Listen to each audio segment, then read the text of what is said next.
यह video science class 10 chapter 2 का part 1 है और यह चैप्टर है एसिड्स, बेसेस एंड साल्ट्स।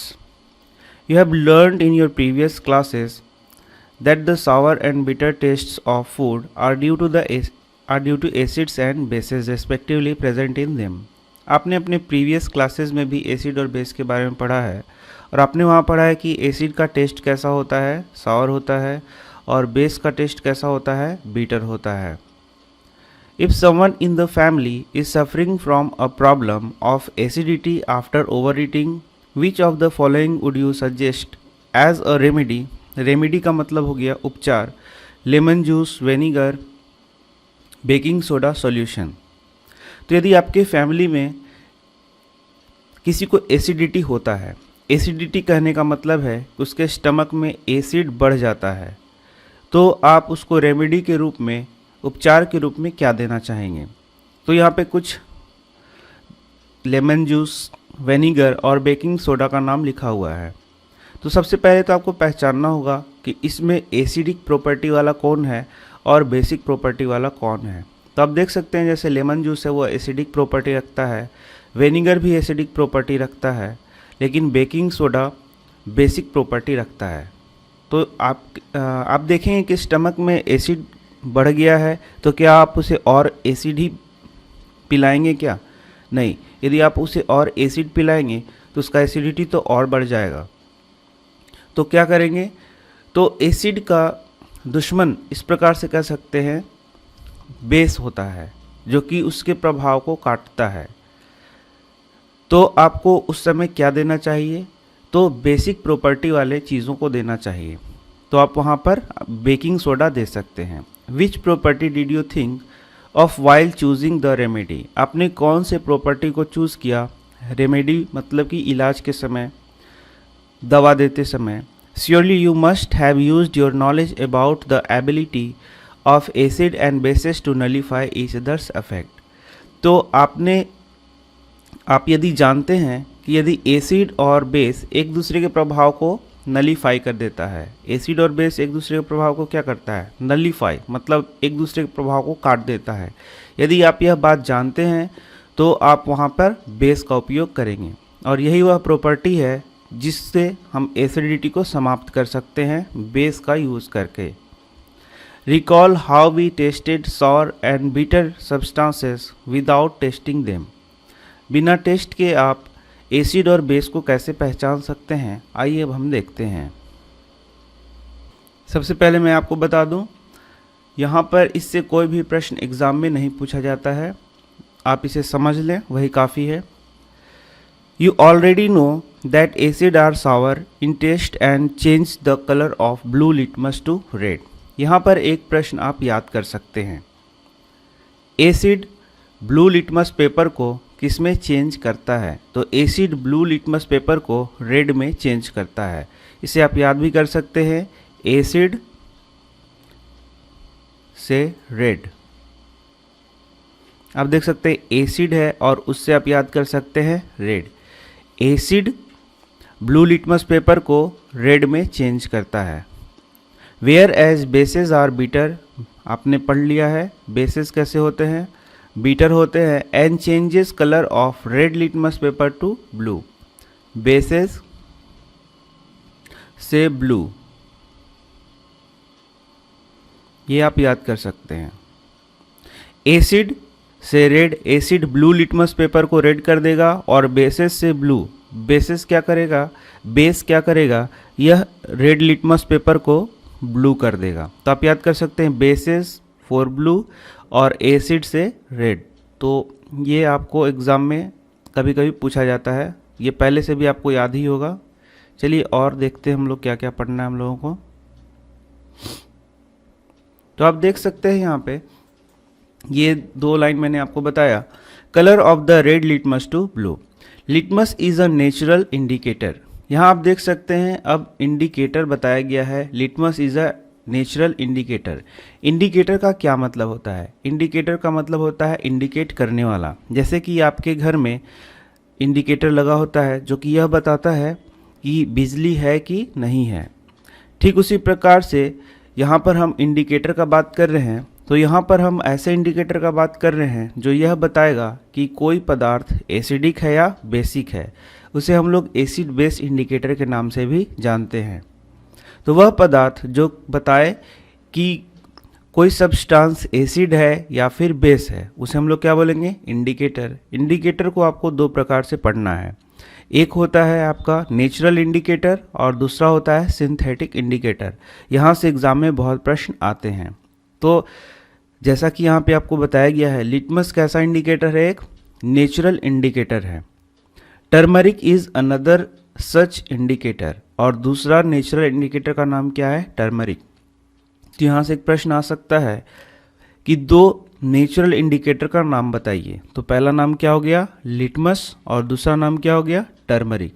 तो क्यों इन्हें नेचुरल इंडिकेटर कह रहे हैं, क्योंकि ये नेचर से हमें प्राप्त हो रहे हैं और साथ ही साथ इनका उपयोग हम किसी पदार्थ, कोई पदार्थ एसिड है या फिर बेस है उसको पहचानने में कर सकते हैं। इसलिए इन्हें हम लोग इंडिकेटर कह रहे हैं, या सिंपली इंडिकेटर कह रहे हैं, या फिर एसिड बेस इंडिकेटर भी कह सकते हैं। Have you noticed that the stain of करी, स्टेन ऑफ करी यहाँ पे आपको बताया गया स्टेन ऑफ करी। स्टेन ऑफ करी मतलब क्या हो गया कि आप कोई सब्जी वगैरह का कड़ी है, वह आपके कपड़ों पे गिर गया है, तो बताइए कि सब्जी का कड़ी है तो उसमें क्या होता है, टर्मरिक होता है, हल्दी होता है, और आपके कपड़े पर किस चीज़ का दाग हो गया, हल्दी का दाग हो गया। आपके कपड़े पे किस चीज़ का दाग है, हल्दी का दाग है। और ना वाइट क्लोथ, क्लोथ क्या है आपका, वाइट है, become reddish brown when soap. अब इसको जब आप इस कपड़े को, जो ये वाइट कपड़ा है उस पर कड़ी का जो निशान है येलो, उसको यदि आप सोप से धोएंगे तो ये कैसा हो जाएगा, रेडिश ब्राउन हो जाएगा। Which is basic in nature, तो ये सोप कैसा होता है, बेसिक होता है, बेसिक इन नेचर होता है। Is scrubbed on it, it turns yellow again when the cloth is washed with plenty of water. और यदि इसको वापस पानी से धोया जाए तो यह कैसा हो जाएगा, वापस से यह, आप देख सकते हैं यहाँ लिखा हुआ है इट टर्न्स येलो, यह वापस से कैसा हो जाएगा, येलो हो जाएगा। You can also use synthetic indicator such as methyl orange and phenolphthalein to test of acid and bases. दो और इंडिकेटर का यहाँ नाम बताया गया है। तो पहले मैं इसको क्लियर कर दूँ क्या बताया गया है। यहाँ पर आपको बताया गया है कि ये टर्मरिक है, वह एक इंडिकेटर की तरह काम करता है। कैसे इंडिकेटर की तरह काम करता है, तो जब यह बेस के संपर्क में आता है तो इसका कलर क्या हो जाता है, चेंज हो जाता है, कलर चेंज हो जाता है। जैसा देखा आपने, यह येलो था और जैसे ही बेस के संपर्क में आया ये कैसा कलर हो गया, रेडिश ब्राउन कलर का हो गया। इस कारण से इसे हम लोग क्या बोलेंगे, इंडिकेटर बोलेंगे। टर्मरिक क्या हो गया, एक इंडिकेटर हो गया जो कि बेस के संपर्क में आने से इसका कलर क्या हो गया, चेंज हो गया। इसलिए टर्मरिक को हम लोग एक नेचुरल इंडिकेटर बोलेंगे। अब आइए, दो नाम और लिखा हुआ है। You can also use synthetic indicator, synthetic indicator के बारे में यहाँ बताया गया है और दो नाम यहाँ बताया गया है। पहला हो गया मिथाइल ऑरेंज और दूसरा हो गया फिनोल्फथेलिन। तो ये भी एग्जाम में पूछा जाएगा, दो सिंथेटिक इंडिकेटर के नाम बताइए। तो आप नाम लिख सकते हैं मिथाइल ऑरेंज और phenolphthalein to test acid and bases. In this chapter we will study the reactions of acid and bases. इस चैप्टर में हम लोग एसिड बेस के रिएक्शंस को पढ़ने वाले हैं। How acids and bases cancel out each other's effect and many more interesting things that we use and see in our day to day life. तो बहुत सारे बातों को हम लोग इस चैप्टर में पढ़ने वाले हैं जो कि एग्ज़ाम के लिए बहुत ही इम्पॉर्टेंट होता है। मैं आपको क्वेश्चन आंसर वाइज सारी बातें पढ़ाऊँगा। आगे देखते हैं और क्या क्या बातें लिखी गई है।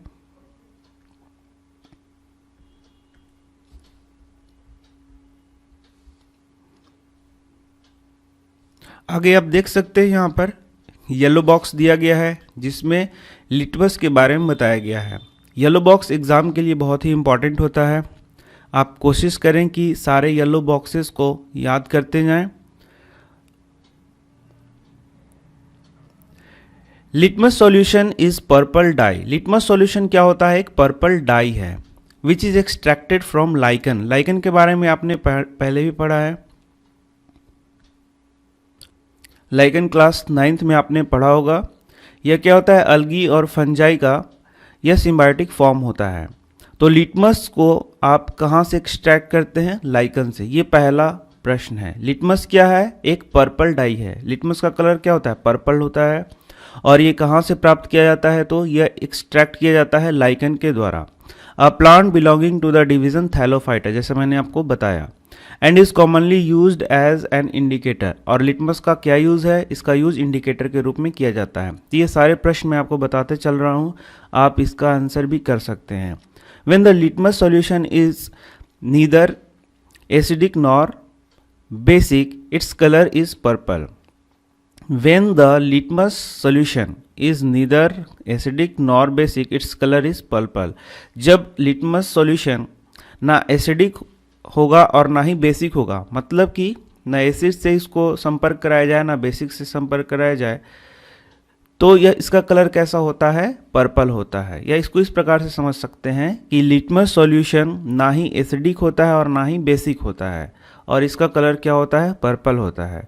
There are many other natural materials like red cabbage leaves, turmeric, coloured petals of some flower such as hydrangea, petunia, geranium, which indicate the presence of acid और बेस इन अ सॉल्यूशन। तो आप देख सकते हैं hydrangea हो गया, petunia हो गया, जेरेनियम हो गया, इनका यूज़ भी एसिड बेस इंडिकेटर के रूप में किया जाता है, और इसे हम लोग नेचुरल एसिड बेस इंडिकेटर के नाम से भी जानते हैं। तो आप देख सकते हैं यहाँ बहुत सारे मटेरियल हो गए, आप इनको याद कर लें तो आपका एक सेट हो जाएगा। जैसे आप देख सकते हैं रेड कैबेज लीव्स हो गया, टर्मरिक हो गया, कलर्ड पेटल्स किसका हो गया, हाइड्रेंजिया का, पेटूनिया का, जेरेनियम का। तो आप बहुत सारा नाम यहाँ याद कर सकते हैं, जो कि एग्ज़ाम में आप इसे लिख भी सकते हैं यदि पूछेगा कि कुछ नेचुरल इंडिकेटर के नाम बताइए। Which indicates the presence of acid and base in a solution. These are also called acid base indicator, या इसे हम लोग सिंपली क्या बोलते हैं, इंडिकेटर्स बोलते हैं। तो मुझे उम्मीद है कि आपको यह वीडियो अच्छा लगा होगा। तो मिलते हैं नेक्स्ट वीडियो में। धन्यवाद।